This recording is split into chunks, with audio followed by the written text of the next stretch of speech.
Hi viewers, welcome to our channel. రీసెంట్గా ఓటీటీలో అమెజాన్లో ఏ జర్నీ టు ద కాశీ అనే ఒక ఫిలిం వచ్చింది. ఇది లాస్ట్ ఇయర్ 2023లో రిలీజ్ అయింది. అంటే ఒక స్పిరిచువాలిటీ, అద్వైత సిద్ధాంతంతో ఇవి కలుపుకొని వచ్చిన ఒక ప్రయోగాత్మక సినిమాగా మనం చెప్పుకోవచ్చు. అయితే ఆ సినిమా డైరెక్టర్ మునికృష్ణ గారు మనతో పాటు ఉన్నారు. ఆ సినిమా విశేషాల గురించి అయితే ఒకసారి తెలుసుకునే ప్రయత్నం అయితే చేద్దాం. సార్ నమస్కారం. సార్ నమస్తే అండి.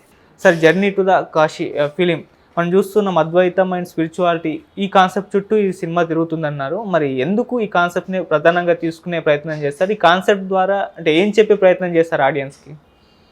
అంటే మనం కాన్సెప్ట్ బేస్డ్తో కథ అల్లలేదు. మనకు మన భారతీయులకి అందరికీ రక్తంలో ఉన్న విషయమే అద్వైత. ఆ అద్వైత యొక్క బ్యాక్గ్రౌండ్లోనే మన జీవితాలంతా సాగుతూ ఉంటుంది. ఆ కాన్సెప్ట్తో ఆల్రెడీ మనలో ఉంది. మనకు దానికి ఉన్నటువంటి కనెక్షన్తో కథ చెప్పడం జరిగిందే కానీ ఒక సిద్ధాంతం తీసుకొని దానికి అనుగుణంగా జీవితంలో ఉండే విషయాలు ఏం లేదు. మనలో ఆల్రెడీ ఉన్నది అద్వైత మార్గం. సో ఆ అద్వైత మార్గాన్ని మనలో ఉన్నదాన్ని బయటకు తీయడానికి ఆ కథనే చెప్పడం జరిగింది. అంటే మేజర్ థీమ్ ఏంటి, అంటే వాటితో ఏం చెప్పే ప్రయత్నం చేశారు ఆడియన్స్కి? ఆడియన్స్కు మనము ఇప్పుడు కాశీ యాత్ర అనేది మనకు వందల సంవత్సరాలుగా ప్రతి భారతీయుడికి ఒక కళ. జీవితంలో వన్ టైం కాశీలోకి వెళ్ళి రావాలి అనేది భారతీయులకి వేల సంవత్సరాలుగా వస్తున్నటువంటి ఒక కోరిక. అంటే ఈ ఈ భూమి మీద అనాదిగా ప్రతి ఒక్కరూ చనిపోయే లోపల ఒకసారి కాశీ యాత్రకి వెళ్ళాలని ఒక విష్. ఇది 18వ శతాబ్దంలో ఏనుగుల వీరాస్వామయ్య కూడా కాశీయాత్ర చరిత్ర అని రాశారు. సో ఆనాటికి అప్పటికి రైల్వేలు రాలేదు కాబట్టి బోయలు పల్లకిల్లో మోసుకొని మద్రాసు నుంచి అతను తిరుపతి మీదుగా కడప, హైదరాబాదు, నాగ్పూర్ మీదుగా ఆయన కాశీయాత్ర జబల్పూర్ మీదుగా కాశీకి వెళ్ళారు. సో అంటే ఆ మధ్యలో బోయలు కొంతమంది చనిపోవడం జరిగింది. మళ్ళీ అతను కలకత్తా మీదుగా తిరిగి వచ్చేసరికి అంటే ఎంతో బలమైన కోరిక ఉంటే కానీ అంతకుముందు వెళ్ళలేరు. ఆ తర్వాత రైల్వేలు అవి డెవలప్ అయిన తర్వాత మనకు కాశీ యాత్ర అనేది కొంత సులభం అయిపోయి వెళ్ళి రావడం జరిగింది. సో ఒక గంగానది పరివాహక ప్రాంతంలో మనకున్నటువంటి మనం కాశీ మజిలీ కథలు చదువుకున్నాం. అదేవిధంగా పూర్వం కాశీలో భోజుడు అనే రాజు పరిపాలించేటప్పుడని చిన్నప్పటి నుంచి కథలు విన్నాము. అంటే కాశీ వచ్చి అది ఏదో నార్త్ ఇండియాలో ఉన్న ప్రాంతంగా కాకుండా అది మనకి దగ్గరలో ఉండేదో ఒక తెలుగు పట్టణం లాగా మన కథల్లో కానీ వాటిలో కానీ అందింది. ఓకే. సో అందులోనూ కాశీ యాత్ర అనేది మనకు వన్ లైఫ్ టైం విష్ కాబట్టి ఇప్పుడు అదే కాశీలోనే మనకు బుద్ధుడు అక్కడికి 6 కిలోమీటర్లలోనూ 10 కిలోమీటర్లలోనే సారనాథ్లో బుద్ధుడు తన ప్రవచనాలు చెప్పాడు. అదేవిధంగా మీరు చూశారంటే తులసీదాసు కాశీలోనే రామాయణం హిందీలోకి రాశారు. సో ఎంతో మనకు శ్రీరామచంద్రుడు నడయాడిన ప్లేస్, హరిశ్చంద్రుడి ఉన్నటువంటి పట్టణం అది. సో కాశీ నగరానికి వేల సంవత్సరాలుగా అది ఒక ఆధ్యాత్మిక కేంద్రంగా, ఒక సెంటర్ ఆఫ్ హోలీ ప్లేస్గా ఉంది. గంగకు కలకత్తాలో పవిత్రత ఉండదు, గంగ అదే కాన్పూర్లో ఉంటుంది. ఆ గంగకు పవిత్రత లేదు. ఒక్క కాశీలో ప్రవహించే గంగా నదికి ఆ పవిత్రత, గొప్పతనం, అంత ప్రాధాన్యత ఉన్నటువంటి ఒక కాశీ యాత్ర నేపథ్యంలో ఒక కుటుంబంలో ఏం జరిగింది? ఒక కుటుంబంలో ఇప్పుడు కాశీకి లేదు కుంభమేళాకి ప్రయాణమైనటువంటి కుటుంబం. కుంభమేళాకి ప్రపంచంలోనే అత్యధికమైనటువంటి జనము సమీకరణ జరిగేది ఒక అలహాబాద్లో జరిగే కుంభమేళాకి. ఆ కుంభమేళాలో 1.5 కోటి మందిగా మౌని అమావాస్య రోజు కలుస్తారు. అందులో సాధువులు ఉంటారు, ప్రజలు నార్త్ ఈస్ట్ నుంచి, ఇటు గుజరాత్ నుంచి, తమిళనాడు నుంచి, కేరళ నుంచి ఎవరూ ప్రకటనలు ఇవ్వకుండానే 1 కోటి మంది గుమికూడి ఆ గంగా స్నానం ఆచరించి ఒక భక్తి ప్రదేశం. అంటే 1,50,00,000 మంది ఒక చోట గుమికూడేదే అసలు భయంకరమైన అరుదు. అసలు ఈ ప్రపంచంలో ఎక్కడా జరగదు. మరి ఆ 1,50,00,000 మందిలో ఒక కుటుంబం కథ చెప్తాం. కాశీ యాత్ర, అలహాబాద్ యాత్రకు వచ్చినటువంటి ఒక కుటుంబం కథ చెప్పడానికి నేను కథ చెప్పాను. అందులో నేపథ్యం మీ ఆటోమేటిక్గా మీకు అద్వైతమే ఉంటుంది. అవును. ఇందులో అద్వైతముని మనం ప్రూవ్ చేయగలిగినంత వాళ్ళము కాదు, అద్వైతాన్ని మనం ప్రూవింగ్ ఏం అవసరం లేదు. అది భారతీయుల నరనరాన ఉన్నటువంటి ఒక విషయం అది. కాబట్టి దాన్ని ప్రూవ్ చేయడం కోసం కాదు, ఒక యాత్ర చేసినటువంటి ఒక కుటుంబంలో జరిగినటువంటి ఇన్సిడెంట్స్ కథ, దాని నేపథ్యంలో చెప్పినటువంటి కొన్ని విషయాలు అద్వైతానికి కనెక్ట్ అయినాయి. సార్ 2 స్టోరీస్ని మీరు ప్యారలల్గా నడపడం మనం చూసాం సార్. అంటే మామూలుగా ఈ ప్యారలల్ స్టోరీస్ అనేవి చాలా డిఫికల్ట్ అని అంటారు కదా, మీరు ఎలా హ్యాండిల్ చేస్తారు వీటిని? 2003 కుంభమేళాలో పాల్గొనడానికి ఒక కుటుంబం చిత్తూరు కార్వేట్ నగరం ప్రాంతం నుంచి బయలుదేరి కుంభమేళాకు వెళ్తుంది. 2019లో ఒక వేశ్య, ఒక విదేశీయుడు, ఒక ఫారినరు ఇద్దరూ కలిసి హైదరాబాద్ నుంచి కాశీయాత్ర చేస్తారు. సో 2 వేరు టైం లైన్లు అయితే 2 ఇంటర్ కనెక్టెడ్. ఈ క్యారెక్టర్కి 2019లో ప్రయాణం చేసేటటువంటి ఆ వేశ్య పాత్రకి 2003లో కూడా చిన్న పాపగా వెళ్ళింది ఆ కథలో. సో ఆ కనెక్షన్ ఉంది. సో మనము ఫ్లాష్ బ్యాక్గా చెప్పి లైవ్లో ఒక కథ చెప్తే ఫ్లాష్ బ్యాక్ అంటే ఫ్లాష్ బ్యాక్ కాగానే సినిమా అయిపోయింది. లైవ్లో కథ చెప్తే ఫ్లాష్ బ్యాక్ మరి అసలు 2003లో జరిగినటువంటి కథ ఒక ప్రధానమైన కథ. ఇప్పుడు దాన్ని మనం రెజల్యూషన్ చేయబోతున్నాం. సో కాబట్టి కంపల్సరీగా మనము ఆ స్క్రీన్ ప్లే ప్యాటర్నే అది ఎన్నుకోవాల్సి వచ్చింది. సో 2 వేరు టైం లైన్లు సైమల్టేనియస్గా ఒక ఇంట్రెస్టింగ్ క్రియేట్ చేయడానికి మనం కొంత సస్పెన్స్ అని కూడా కాదు, యాంటిసిపేట్ చేయొచ్చు, మెయింటైన్ చేసి ఆ ప్యాటర్న్లో చెప్పడం జరిగింది. సార్ మామూలుగా ఎవరైనా ఫస్ట్ సినిమా అని అంటే ఖచ్చితంగా ఏదైనా కమర్షియల్ సినిమానో లేదా లవ్ స్టోరీ ఇది తీసుకొని చేసేద్దాం, రిస్క్ ఉండదు అని అంటారు. మీరు ఇటువంటి కాన్సెప్ట్ తీసుకొని సినిమా తీయడానికి కారణం ఏంటంటే ఈ జోనర్స్ వదిలేసి ఏదో ఒక చిన్న ప్రయోగం చేద్దాం అన్నట్టుగా తీశారు, ఎందుకు సార్? అంటే ఇది కమర్షియల్ సినిమా, ఇది ప్రయోగాత్మక సినిమా అని మీరు అంటున్నారు. నేను అట్లా అనుకోవట్లేదు. రెండో విషయం, ఇప్పుడు ఈ మనము 100 సినిమాలు రిలీజ్ అయితే 98 మీరు చెప్పినవే కదా. యాక్షన్ సినిమా ప్రతి సినిమాలో ఉంది కదా. మళ్ళీ ఆ 98 సినిమాలు 2-3 కదా హిట్ అయ్యేది. 2-3కే కదా ఆడియన్స్ ఆదరణ ఉంది. సో యాక్షన్ సీక్వెన్స్లు సినిమాలో జొప్పిస్తే గెలిచిపోయే సరే పని అయితే మిగతా సినిమాలు కూడా గెలిచి ఉండాలి. మరి రిలీజ్ అయ్యే సినిమాలో యాక్షన్ ఉంటుంది, కామెడీ ఉంటుంది, మీకు మంచి హీరోయిన్, ఎక్స్పోజింగు, హై సెట్టింగ్స్ అన్నీ ఉన్నాయి కదా. కాబట్టి ఆ కాంపోనెంట్స్ ఉంటే ఖచ్చితంగా మనకు ఆడియన్స్కి రీచ్ అవుతుంది అని చెప్పి నమ్మి ఒక 98 మంది తీసి అందులో ఒక 2-3 గెలుస్తారు. కాబట్టి అది హిట్ జానర్స్ అవి మాత్రమే చేయాలనేది ఒక మూఢనమ్మకమేమో అనిపిస్తుంది. ఎందుకంటే మిగతా వాటిని కూడా కనెక్ట్ అయితే చూస్తారు ఆడియన్స్కి ఏ రకంగానూ. నాకు యాక్షన్ సినిమాలు అయితే నేను చూస్తాను, సస్పెన్స్ స్టోరీ టెల్లింగ్ ఉంటేనే చూస్తాను కదా. వాళ్ళకు ఒక డిఫరెంట్ కావాలి. ఆ డిఫరెంట్ మనం సరే ఆల్టర్నేటివ్లో చెప్పిన ప్రతి సినిమా కూడా ఏమి హిట్ కాదు. నువ్వు మళ్ళీ అది కూడా ఎంగేజింగ్గా ఉందా? ఇప్పుడు ప్యారలల్ సినిమానో లేకపోతే ఇంకొక ఆఫ్ బీట్గానో ఇంకొక ఏరియాలో వెళ్ళి మనం ఆ కథ చెప్తే షూర్ షాట్ ఏం కాదు. దాంట్లో కూడా ఇప్పుడు మాలాంటి కథాంశాలు తీసుకొని చేసినప్పటికీ కూడా అది మళ్ళీ ఎంగేజ్ చేయగలగాలి. వాళ్ళకి ఏదో బోధనలు చేయకూడదు, ఎంగేజ్ చేయగలగాలి, కనెక్ట్ చేయగలగాలి, కథగా చెప్పాలి. తత్వబోధనలు అవి కాకుండా చెప్పగలిగి కనెక్ట్ అయితే వాటిని కూడా చూస్తారు. ఇందులో ఏ మార్గం ఎంచుకోవాలి ఏది అనేది డైరెక్టర్, కథకుడి, ప్రొడ్యూసర్ చాయిస్. ఓకే సార్, మీరు ఒక ప్రాస్టిట్యూట్ క్యారెక్టర్ పెట్టారు, దాని ద్వారా బోధనలే చేశారు అని ఒక వార్త అయితే వచ్చింది సార్. మీరేం చెప్తారు దాని గురించి? ఇప్పుడు ఒక కథలో ప్రాస్టిట్యూట్ ఉంటారు, మామూలు కథలో విలన్ ఉంటాడు. విలన్ అనేవాడు క్రూరుడిగా వ్యవహరిస్తాడు. అదేవిధంగా హీరో అనే అతను ఉన్నతంగా ప్రవర్తిస్తాడు. ఒక సపోర్టింగ్ యాక్టర్లు చాలా తక్కువ స్పేస్తో రియాక్షన్స్ ఉంటాయి. ఇందులో ప్రధాన పాత్ర ప్రాస్టిట్యూట్ కాబట్టి ఆమె తను వచ్చినటువంటి రా నేపథ్యం ఆమె మిగతా వాళ్ళలా కాదు కదా, చాలా కఠినమైన జీవితం ఇచ్చినటువంటి కఠినమైన పరీక్షలకు ఉమెన్ గురవుతారు. గురైన ఆమె రాగానే ఆన్సర్స్ ఉంటుంది, రాగానే ఎదుర్కొంటుంది, పచ్చిగా మాట్లాడుతుంది. ఇప్పుడు నేను వంకర మాటలు పెట్టలేదు, మీరు చాలా ఛానల్స్లో ఉన్నటువంటి డబల్ మీనింగ్ డైలాగులు లేదు, ఏవైనా ఆ అమ్మాయి షార్ప్గా స్ట్రైట్గా మాట్లాడుతుంది.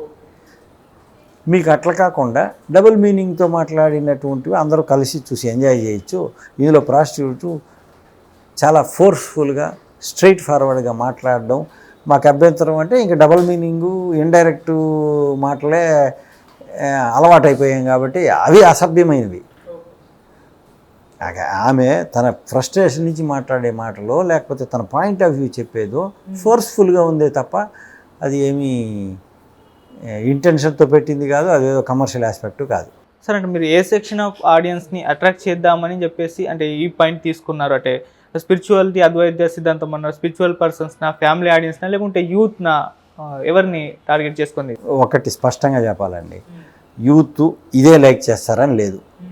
మిడిల్ ఏజ్డ్ పీపుల్ ఖచ్చితంగా వాళ్ళు ఇట్లాంటివి చూస్తారని కాదు. అసలు యూత్ దగ్గర నుంచి ముసలి వాళ్ళ వరకు యాక్షన్ సినిమాలు చూస్తారు, సస్పెన్స్ చూస్తారు, ఇట్లాంటివి చూస్తారు. మనం బాగా క్యాటర్ చేయగలిగితే, బాగా కరెక్ట్గా కనెక్ట్ చేయగలిగితే, యూత్కి కూడా ఆధ్యాత్మిక చింతనలు ఉంది. యూత్ కూడా ఈ రోజుల్లో యూత్ కూడా ఇప్పుడు అయ్యప్ప స్వామి దగ్గర నుంచి మక్కా మదీనాలకు యాత్రల నుంచి అన్ని జెరూసలేం యాత్ర నుంచి యూత్లు కూడా చేస్తున్నారు కదా. అన్ని రిలీజియస్ ప్రాక్టీసెస్ యూత్ లేకుండా జరుగుతుంది. మరి యూత్కి వాళ్ళ చింతనలు వాళ్ళకు ఉన్నాయి కదా, ఆధ్యాత్మిక చింతనలు వాళ్ళకి తెలిసిన మేరకు వాళ్ళు ఆచరిస్తున్నారు. కాబట్టి యూత్ కేవలము ఓన్లీ బార్ అండ్ పబ్బులకు వెళ్తూ కాలేజీలకు మాత్రం వెళ్తున్నారా? కాదు కదా. అందరూ ఇళ్లల్లో రిలీజియస్ ప్రాక్టీసు, పెద్దవాళ్ళు చెప్పేది ప్రాక్టీసులు అన్ని మతాలలో ప్రాక్టీస్ చేస్తున్నారు. కాబట్టి ఇది యూత్ను కూడా అడ్రస్ చేసిందే. ఓకే సార్, అలాగే మీరు ఈ సినిమాలో అంత కొత్త ఆర్టిస్ట్లను తీసుకోవడం చూసాం. ఒక చైతన్యరావు గారు మినహాయించి మిగతా అంతా కొత్త ఆర్టిస్టులు కనిపించారు. మరి ఎలా హ్యాండిల్ చేస్తారు? అంటే వాళ్ళతో ఎలా యాక్టింగ్ చేయించుకున్నారు, ఎలా హ్యాండిల్ చేస్తారు వాళ్ళని? అంటే వాళ్ళందరూ కొత్త యాక్టర్లే కానీ నటులు. వాళ్ళు గతంలో తక్కువ సినిమాలు చేసి ఉండొచ్చు, లేకపోతే సినిమాలు చేసి ఉండకపోవచ్చు. మనము మన పాత్రలకు తగిన మా నటుల కోసం అన్వేషించాం, వాళ్ళతో ఆడిషన్ చేసాం. వాళ్ళకు న్యాయం చేయగలరు అనుకుంటే క్యాస్ట్ చేసాం. కాబట్టి న్యాయం చేశారు, మిస్కాస్టింగ్ జరగలేదు. వాళ్ళు న్యాచురల్ పాత్ర, చాలా న్యాచురల్గా చేశారు వాళ్ళు అని అంటున్నారంటే దానికి కారణం వాళ్ళు నటులు కావడము, వాళ్ళకి ఆ పాత్రతో మమేకమయ్యి వాళ్ళు చేయగలిగినారు. మనం క్యాస్ట్ చేసాం అంతే. సార్ అలాగే ఈ సినిమా ప్రాసెస్కే 4 years పట్టింది, రిలీజ్ కూడా లేట్ అయిపోయిందని అన్నారు. ఎందుకు, ఏం ప్రాబ్లమ్స్ ఫేస్ చేస్తారు ఈ ప్రాసెస్లో సార్ మీరు? ప్రాసెస్ 4 years పట్టడానికి మెయిన్ కారణం కరోనా అండి. కరోనా వచ్చేసరికి మాకు ఎండింగ్కి వచ్చాం, ఒక షెడ్యూల్ మిగిలింది. కానీ మనము ఏం చేయగలం? కరోనాలో పర్మిషన్ లేవు. కరోనాలో షూటింగ్ కూడా అన్నిటికీ పర్మిషన్ ఇచ్చినా షూటింగ్లకి ఇవ్వలేదు. షూటింగ్లకి చివరి ఇచ్చి దానికి చాలా రూల్స్ పెట్టారు. సో ఆ సమయంలో మనం చిన్న క్రూతోనే చేస్తాం కాబట్టి ఆ రూల్స్ను పెట్టి లిబరలైజ్ అయిన తర్వాత బయలుదేరి మేము షూట్లు చేయడం జరిగింది. కాబట్టి ఆ ఆలస్యానికి కొంత కరోనా కారణం. ఆ తర్వాత ఇది పోస్ట్ ప్రొడక్షన్లో వచ్చిన ఇష్యూస్, వాటిని సాల్వ్ చేసుకొని బడ్జెట్ ఇష్యూస్ టైం పడుతుంది. కంప్లీట్ అయ్యేసరికి మళ్ళీ మీకు ఫిల్మ్ మార్కెట్లో ఆల్రెడీ ప్రూవ్డ్ విషయాలే నమ్ముతారు. ఇది ఎవరు చూస్తారు? ఇప్పుడు అందరికీ కూడా ఉన్నది ఏంటంటే, పోనీ యాక్షన్ సినిమా ఎవరు చూస్తారని అడుగుతారు. ఇది ఎక్కుతుందా ఎక్కదా అని. ప్రతిదానికి దాని లిట్మస్ టెస్ట్ ఉంటుంది. కాబట్టి దీనికి న్యాచురల్గానే దీంట్లో డైరెక్టర్ పెద్దవాడు కాదు, హీరో చైతన్య గారు తప్ప మిగతా వాళ్ళందరూ కొత్త వాళ్ళు, ప్రొడక్షన్ కంపెనీ పాతది. కాబట్టి పైనుంచి కింద వరకు మెటల్ డిటెక్టర్ వేసి చెక్ చేసి బాగుందండి అని రిజెక్ట్ చేస్తారు. బాగుందండి అంటారు, మళ్ళీ ఇది ఎక్కుతుందా ఎక్కదా అని ఒక అనుమానాలు ఉంటాయి. దీనికి వాళ్ళు మనల్ని జడ్జ్ చేస్తున్నారు అనుకోకూడదు. ప్రూవ్ కాని వాళ్ళు చేసేటప్పుడు ఇట్లాంటి శల్య పరీక్షలకు మనం గురి కావాలి. అన్ని డిలేస్ని భరించాలి, వేరే మార్గం ఏమీ లేదు. ఎందుకంటే ఓటీటీ మార్కెట్కి కానీ థియేటర్కి కానీ వాళ్ళు వాళ్ళకేవో బెంచ్ మార్కులు ఉంటాయి. ఆ బెంచ్ మార్కులు మన దగ్గర ఉండవు. అవి లేనప్పుడు వాళ్ళు తటపటాయిస్తారు. అది సహజమనే అనుకుంటున్నాను.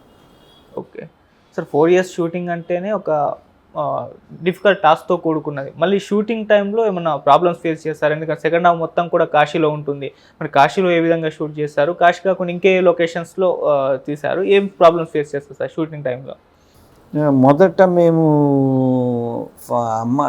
చైల్డ్హుడ్ ఎపిసోడ్ అంతా సిద్దిపేట దగ్గర గడిలో చేశాము. సో ఒక 2000 అట్మాస్ఫియర్ ఆ కోసం విలేజ్ ఎపిసోడ్ అంతా కూడా మేము గ్రామీణ నేపథ్యం ఉన్నటువంటి అక్కడ చేశాం, క్షీరసాగరం దగ్గర. సో అక్కడ మాకు గ్రామీణ నేపథ్యము దాన్ని మేము చిత్తూరు జిల్లాగా ప్రజెంట్ చేశాం. సో దానివల్ల ఏమైంది, ఆ ఎపిసోడ్కి అక్కడ చేశాం. చాలా కూల్గానే గ్రామం ప్రజలు కానీ అందరూ సహకరించారు కాబట్టి ఆ నేపథ్యం అంతా బాగా వచ్చింది. సో హైదరాబాద్ షెడ్యూల్కి సంబంధించి శంకరపల్లి ఆ చుట్టుపక్కల ప్రాంతాలు, హైటెక్ సిటీ నుంచి మొదలు పెడితే ఆ ప్రాంతాల్లో కొంత ఇబ్బందులైనా కానీ చేయగలిగాం. ఇకపోతే కాశీ ఎపిసోడ్కి అంటే కాశీలో ఒక షెడ్యూల్, 2 షెడ్యూల్స్ చేసాం. అందులో మొదటి షెడ్యూల్కి సమస్యలు అయితే ఉంటుంది. ఎందుకంటే ఒక కాశీ కుంభమేళ వీటిని అన్నింటినీ కవర్ చేయాలి అంటే మనకు అందులో రోడ్డు జర్నీ ఉంది. ఒక ఎపిసోడ్ అంతా రోడ్డు జర్నీ ఉందంటే ముందు మనము స్పష్టంగా రెక్కి చేయాలి. దానికి మేము టీం అంతా కలిసి ఒక 10 రోజులు మనము ఆంధ్ర మొదలుపెట్టి తెలంగాణ నుంచి మహారాష్ట్ర నుంచి మనకు మధ్యప్రదేశ్ నుంచి ఉత్తరప్రదేశ్లోకి వెళ్ళాం. సో దాదాపు 4-5 స్టేట్లు వెళ్ళి ఆ తర్వాత రెక్కీకి అంటే ఇక్కడ ఈ సీక్వెన్స్ ఇక్కడ సరిపోతుంది, ఇలా చేయొచ్చు, ఈ లొకేషన్స్ ఓకే అనుకొని మేము కాశీలోకి వెళ్ళి, కాశీలో మనకు కావాల్సింది ఒక గంగానది తీరంలో ఒక చెట్టు, ఒక ప్రాచీనమైనటువంటి ఒక సత్రం. ఇప్పుడు మొత్తం ఎంటైర్ మీకు కాశీ ఘాట్లోనే 2 చెట్లు ఉంది. ఒక చోట ఉండే సూట్ కాలేదు, ఇంకో చోట ఎగ్జాక్ట్గా మేము అనుకునే దానికంటే 1000% కుదిరిపోయే అదే చిన్న మాడిఫికేషన్ కూడా లేని మీకు 1980 వాతావరణం ఉండేటటువంటి ఒక సత్రం దొరికింది. సో మనం అనుకోవాలే కానీ అది ఆటోమేటిక్గా కుదిరింది. సో లొకేషన్ వరకు కుదిరింది. సో రెక్కి మళ్ళీ వచ్చేటప్పుడు మేము ఛత్తీస్గఢ్ వాటి మీద బాలాపూర్, రాయచూర్ వాటి మీదుగా మేము రాయ్పూర్ వాటి మీదుగా మళ్ళీ తిరుక్కొని లొకేషన్స్ అయితే మార్క్ చేసుకున్నాం. అయితే మీరు అడిగినట్లు మనం రెక్కీ చేయడానికి మళ్ళీ షూటింగ్కి వెళ్ళడానికి మధ్యలో చాలా జరిగిపోతాయి. మేము అనుకున్నాము సరే షూట్ చేద్దామని అనుకొని ఒకసారి సరే అనేసి మేము వెళ్ళేసరికి మనకు గంగానదికి ఎక్కడో పైన వర్షాలు పడితే చాలు. సో నది దాదాపు ఘాట్లంతా మునిగిపోయి పై వరకు ఉండి వర్షం అంతా వచ్చి పై వరకు నది ఉంది. సో దాన్ని చూస్తే మనం కాశీని కూడా గుర్తుపట్టలేము. కాశీ అంటేనే దాని సౌందర్యం, ఆ విశాలమైన మెట్లు, కింద నది వెళ్ళడము అవి ఉండాలి. సో దాదాపు టౌన్కు సమానంగా మీకు నది ప్రవహించే సమయం అది జూలై నెలలో, ఆగస్టా ప్రాంతాలు. మనకి ఇక్కడ వర్షపాతం తక్కువ, మనం అంటే కొంత మనం కూడా ఎక్స్పెక్ట్ చేయలేదు. సో మళ్ళీ లేదు ఇప్పుడు కుదరదని మళ్ళీ ప్రోగ్రాం క్యాన్సిల్ చేసుకొని మళ్ళీ రెండోసారి వెళ్ళడం జరిగింది. ఆ విధంగా మనము ఈ ఎప్పుడైతే లొకేషన్స్ అవి మన కంట్రోల్లో ఉండవు, ఇది మనం సెట్లలో తీసుకునేది కాదు, ఒరిజినల్ లొకేషన్లోకి వెళ్ళేది.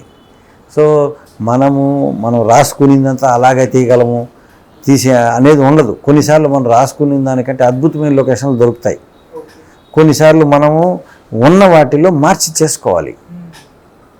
సో అన్ని రకాలుగా అటు ఇటుగా చేయడం జరిగింది. సార్ కాశీ లాంటి ప్లేస్ అంటే పబ్లిక్ చాలా ఎక్కువగా ఉండే ప్లేస్, అటువంటి ప్లేస్లో షూట్ చేయడం అంటే మామూలు విషయం కాదు. సో అంత పబ్లిక్లో ఎలా తీయగలిగారు సినిమా అప్పుడు షూటింగ్? అంటే కాశీలో ఒకటేందంటే విపరీతంగా విదేశీయులు వాళ్ళు భారతదేశానికి రాగానే మొదట కాశీకి రావడం జరుగుతుంది. విపరీతంగా కెమెరాలు ఉంటుంది కాబట్టి కెమెరాలు ప్లేస్ చేసినప్పుడు కూడా జనం పట్టించుకునే పరిస్థితిలో ఉండరు. ఒకటి అడ్వాంటేజ్ పాయింట్. డిసడ్వాంటేజ్ పాయింట్ ఏంటంటే ఏ ఒకరో ఇద్దరు కెమెరాలో చూస్తే కూడా ఫీల్ పోతుంది.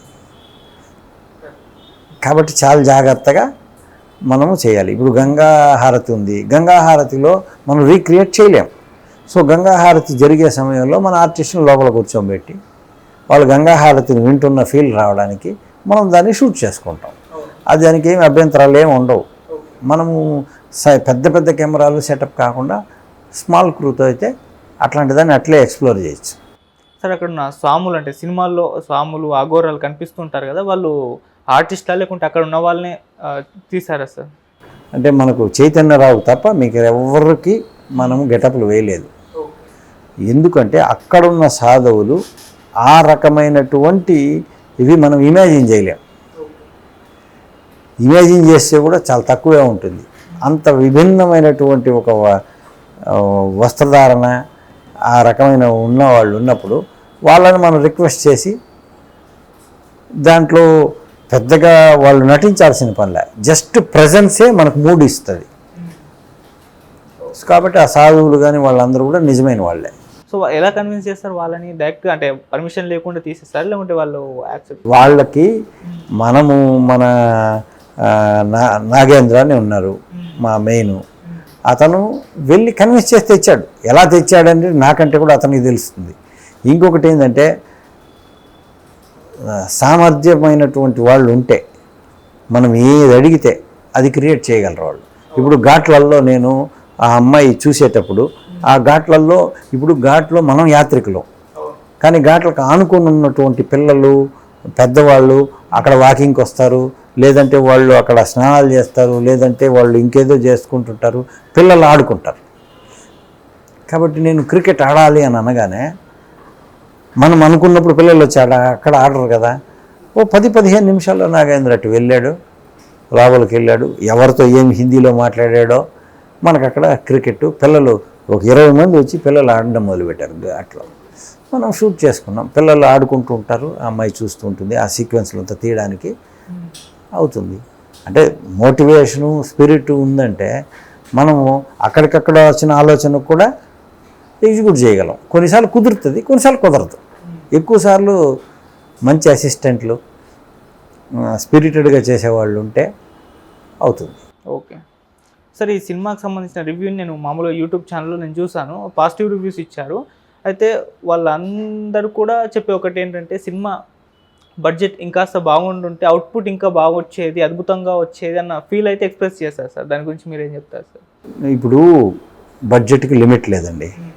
ఏ బడ్జెట్కైనా నువ్వు ఇంకొంత ఉంటే ఇంకొంచెం బాగా చేసి ఉండొచ్చు అనొచ్చు. కాబట్టి మనం ఆ బడ్జెట్కి నేను చేస్తాననే కదా ఒప్పుకున్నాను. కాబట్టి ఆ బడ్జెట్కి చేశాను. ఆ బడ్జెట్ క్వాలిటీతో ఉంటుంది అది. ఇప్పుడు ఇంకొంచెం బడ్జెట్ ఇచ్చుంటే ఇంకొంచెం చేసి ఉంటానంటే ఈ సినిమాని ఇచ్చి ఉంటారు కదా, సినిమాని ఇస్తారా? ఇవ్వరు కదా. ఆ బడ్జెట్ కన్విన్స్ అయ్యి చేసింది నేను. ఆ బడ్జెట్ కంటే ఎక్కువ ఇస్తే నేను బాగా చేసి ఉంటాను అని అనకూడదు. ఆ బడ్జెట్లో చేయాలి, ఆ బడ్జెట్తో చేశాను. ఓకే సార్, వాళ్ళు ఇంకోటి కూడా ఎక్స్ప్రెస్ చేస్తారు. అంటే మామూలుగా మన తెలుగు ఆడియన్స్ ఏంటంటే మంచి కాన్సెప్ట్ ఉంటే ఖచ్చితంగా ఆదరిస్తారు సార్, కాకపోతే అది వాళ్ళ దగ్గరికి రీచ్ అవ్వాలి. సో అది రీచ్ చేయడంలో డైరెక్టర్ ఫెయిల్ అయ్యారు, ప్రమోషన్స్ చేయడంలో ఆ టీం ఫెయిల్ అయింది అన్న ఒక ఎక్స్ప్రెస్ అయితే చేశారు సార్. మీరు ఏం చెప్తారు దాని గురించి? దానికి కూడా నేను ఏం చెప్పలేనండి. ఎందుకంటే ప్రమోషన్స్ చేయడము అనేది వేరేది, అది ఫైనాన్షియల్ లింక్ ఉన్నది. అట్ ది సేమ్ టైం మనముకున్న వనరులతోనే కదా చేయగలము.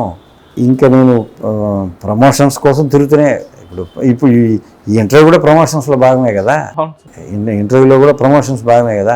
ఇక వేరు వచ్చి ఉండి వేరే వాళ్ళ ఇండస్ట్రీలో వాళ్ళకి మన సినిమా గురించి వేరే వాళ్ళ నోటీసులోకి వెళ్ళి వాళ్ళ సపోర్ట్ దక్కలేదు. దానికి కారణం ఏమంటే అక్కడి వరకు వెళ్ళలేదు. ఇప్పుడు కేర్ ఆఫ్ కంచరపాలెంకో ఇంకో సినిమాకో పెద్ద వాళ్ళ అండ దక్కింది, దీనికి దక్కలేదు. దీనికి మనం కూడా ఏం చెప్పలేము. మంది నచ్చి ఉండి లేకపోతే వాళ్ళ వరకు వెళ్ళి వాళ్ళు చూసి ఉన్నట్టయితే ఉండేది. మనమైతే ట్రై చేసాము యాక్సెస్ చేద్దామని, అది అన్నిసార్లు కుదరదు కదా. కుదరదు కాదు కాబట్టి నేను కంప్లైంట్ చేయకూడదు, కుదరలేదు కాబట్టి. ఓకే సార్, మామూలుగా ఇటువంటి కాన్సెప్ట్ ఉన్న సినిమాలు మలయాళంలో ఎక్కువగా వస్తూ ఉంటాయంటారు సార్. మలయాళంలో వచ్చినప్పుడు మన తెలుగు ఆడియన్స్ వాటిని బాగా ఆదరిస్తారు. అదే కాన్సెప్ట్ తెలుగులో వచ్చుంటే పెద్దగా పట్టించుకోరు అన్న ఒక విమర్శ అయితే ఉంది సార్. మరి దానికి మీ సమాధానం ఏంటి? అంటే పొరుగుంటి పుల్లకూర అంటారు, అదొకటి నిజం.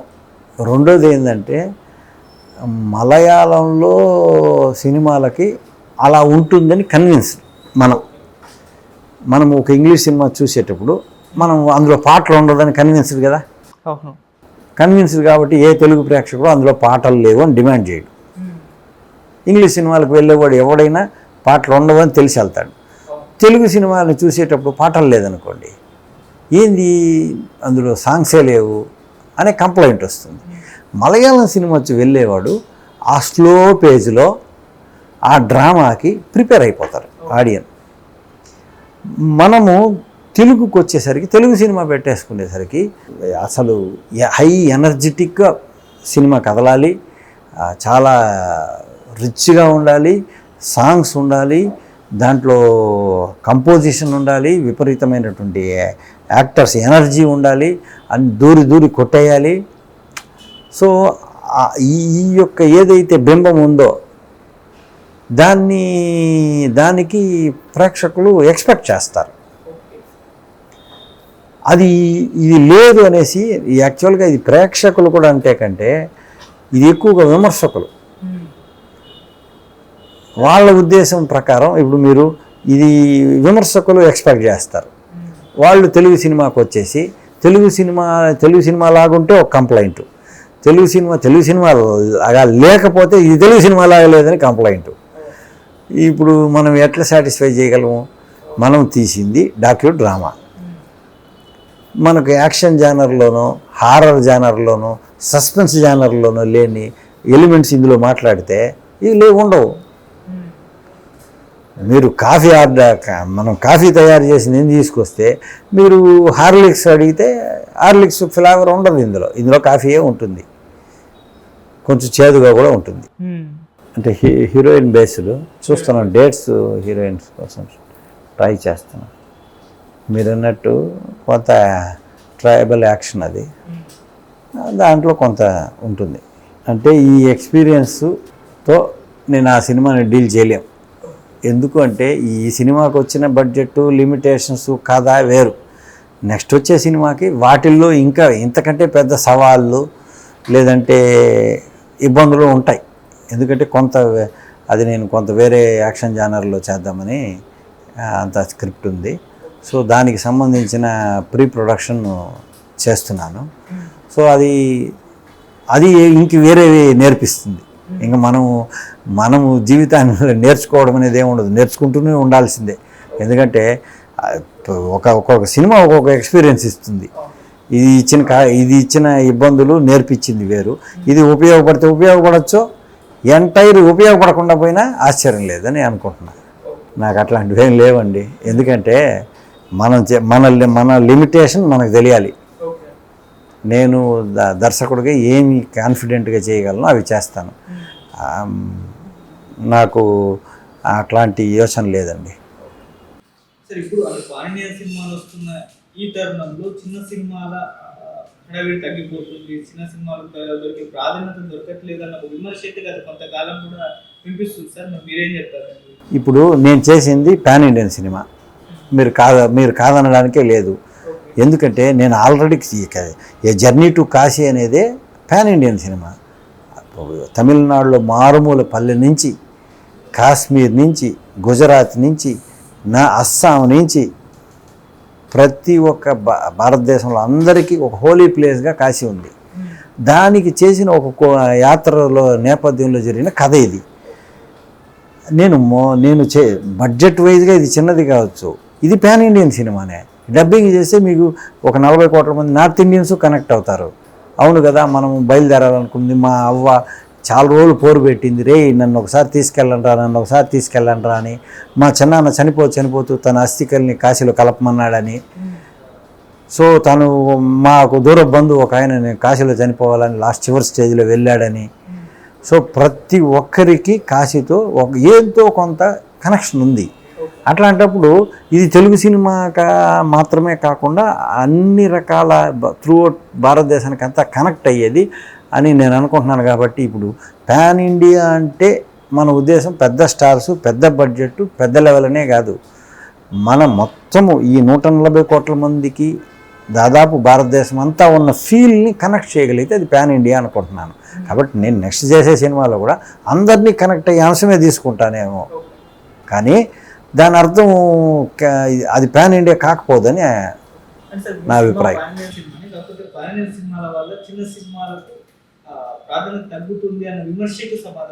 లేదండి, మనం అక్కడికి వెళ్తే ఓపెన్ స్పేస్ అండి.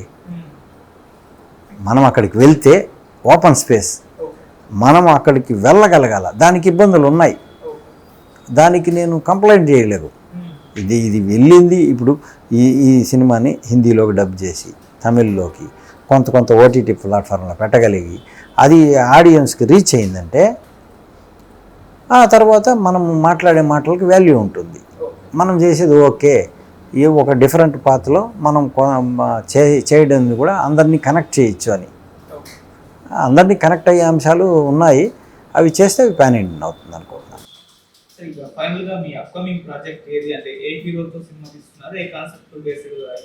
నేను అప్కమింగ్ హీరోతో కాదు, హీరోయిన్ బేస్డ్తో చేద్దామని అనుకుంటున్నాను. దానికి సంబంధించిన స్క్రిప్ట్ సిద్ధంగా ఉంది. ఒక ట్రైబల్ రివెంజ్ అది చేద్దామని అనుకుంటున్నానండి. Thank you so much sir. మీ దగ్గర నుంచి మరిన్ని ఇటువంటి కాన్సెప్ట్ రిలేటెడ్ సినిమాలు రావాలి మేమైతే మనస్ఫూర్తిగా ఆశిస్తున్నాం. Thank you so much. Thank you అండి.